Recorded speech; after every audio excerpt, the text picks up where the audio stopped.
प्यारे दोस्तों, मशहूर मकूला है कि 100 अक्लमंद इंसानों के मरने से इतना नुकसान नहीं होता जितना एक बेवकूफ इंसान के साहिब इक्तदार होने से होता है। आज की वीडियो में आपको एक बेवकूफ बादशाह की हैरत अंगेज कहानी सुनाएंगे। तो चलिए बढ़ते हैं आज की कहानी की जानिब। दोस्तों, कहते हैं कि पुराने वक्तों में किसी जगह एक गरीब आदमी एक टूटे फूटे पुराने मकान में रहता था। वो मकान इतना बोसीदा हो चुका था कि एक दिन अचानक जमीन पर आ रहा। उस गरीब आदमी को एक नया मकान बनवाने की फिक्र लाहक हुई। बाल बच्चों का पेट काटकर और लोगों से कर्ज लेकर उसने एक नया मकान बनवाना शुरू किया। दीवारें खड़ी हो गईं, दरवाजा बन गया, लेकिन छत भरने के लिए गरीब के पास पैसा न बचा। चुनाचे उसने छत की जगह टाट बिछाकर उसके ऊपर मट्टी डाल दी और अपने बीवी बच्चों समेत नए मकान में जाकर रहने लगा। उसने सोचा कि बरसात शुरू होने तक छत ठीक करवा लूंगा। उस मोहल्ले में एक चोर रहता था। गरीब आदमी का नया मकान देखकर उसने सोचा, ये शायद दौलतमंद हो गया है, इसके हाथ से शायद अच्छा माल हाथ लग जाएगा। चुनाचे एक रोज रात के वक्त जब सब बड़े सो रहे थे, वो चोर उस गरीब आदमी के मकान की छत पर चढ़ गया। लेकिन छत पर अभी 1-2 कदम ही चला था कि टाट फट गया और वो धम से नीचे कमरे में सोए हुए मालिक के मकान के ऊपर गिर पड़ा। मालिक मकान हड़बड़ा कर उठ बैठा और चोर को पकड़ने की कोशिश करने लगा, लेकिन कमरे में बहुत गहरा अंधेरा छाया हुआ था, जिससे फायदा उठाकर चोर भाग निकला। चोर भाग तो गया, लेकिन फिर उसको मालिक के मकान पर बड़ा गुस्सा आया कि उसने ऐसी नकली छत क्यों बनाई। चुनाचे अगले ही दिन वो फरियाद लेकर बादशाह के पास पहुंचा और उससे कहा, ऐ दानिशमंद बादशाह, मैंने एक घर में चोरी करना चाही और मकान की छत पर चढ़ गया, लेकिन छत की जगह टाट बिछा हुआ था। मैं नीचे गिर गया और मेरी टांगे टूटते टूटते रह गईं। अजराहे करम, आप इस मालिक के मकान को सजा दें। बादशाह ने मालिक मकान को पकड़ बुलवाया और उससे पूछा, क्या यह सच है कि यह आदमी कल रात तुम्हारी छत टूट जाने से नीचे गिर पड़ा था? जी हाँ हुजूर, बिल्कुल सच है, मालिक के मकान ने जवाब दिया। यह आदमी मेरे ऊपर गिरा था, नहीं तो इसकी टांगे जरूर टूट जाती। अगर यह सच है तो हम तुम्हें मौत की सजा सुनाते हैं। बादशाह ने कहा और जल्लादों को बुलाकर हुक्म दिया कि इसको फांसी पर चढ़ा दो। गरीब मालिक मकान बादशाह के कदमों में गिर पड़ा और कहा, बादशाह आलम, मुझे क्यों फांसी दी जाए? आखिर सजा तो चोर को दी जानी चाहिए। चुप हो जाओ, बादशाह गरजा, तुम्हें मुझको नसीहत करने की जुर्रत कैसे हुई?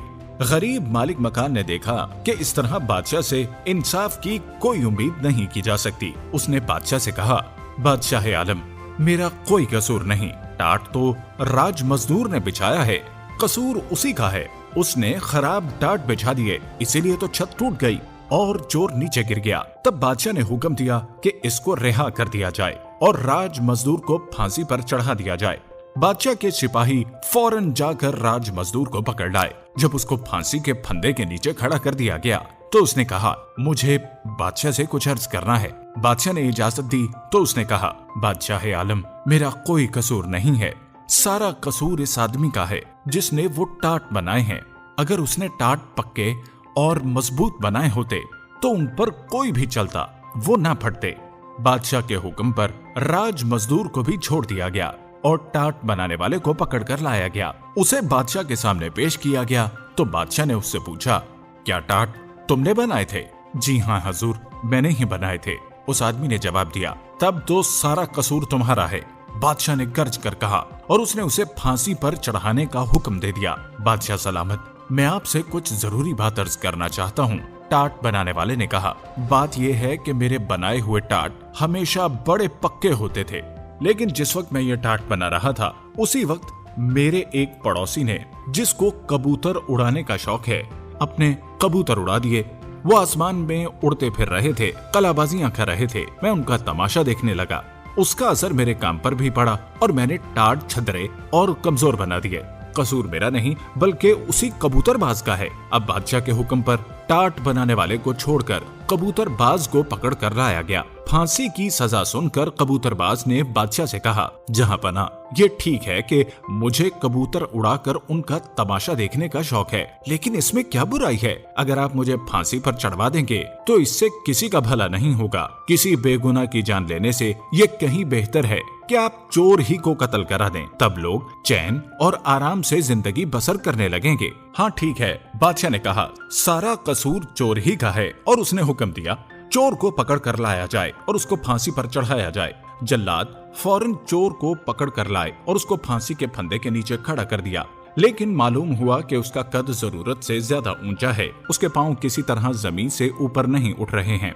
बादशाह को इसकी इत्तला दे गई तो उसने झुंझला कर कहा, अहमद कहीं के ये छोटी सी बात भी मुझसे पूछते हो? चोर का कद जरा सा लंबा है तो तुम किसी ऐसे आदमी को क्यों नहीं पकड़ लाते जिसका कद जरा सा नीचे हो? इतनी मोटी सी बात भी तुम्हारी समझ में नहीं आती। जल्लाद दौड़ते हुए नजदीक के चौराहे पर गए। एक छोटे कद का आदमी आटे का एक बोरा पीठ पर उठाए जाता हुआ नजर आया। जल्लादों ने फौरन उसको पकड़ लिया और लाकर फांसी के फंदे के नीचे खड़ा कर दिया। वो छोटे कद का आदमी चीख चिल्ला रहा था और जल्लादों से पूछ रहा था कि आखिर मेरा कसूर क्या है, मुझे क्यों फांसी पर चढ़ाते हो? इतने में खुद बादशाह भी तमाशा देखने उधर आ गया। वो आदमी बादशाह से गिड़गिड़ा कर कहने लगा, मेरे मालिक, मैं गरीब आदमी हूँ, पहाड़ से लकड़ियां लाकर बेचता हूँ और लोगों का सामान ढोता हूँ, इस तरह अपने बाल बच्चों का पेट काटता हूँ।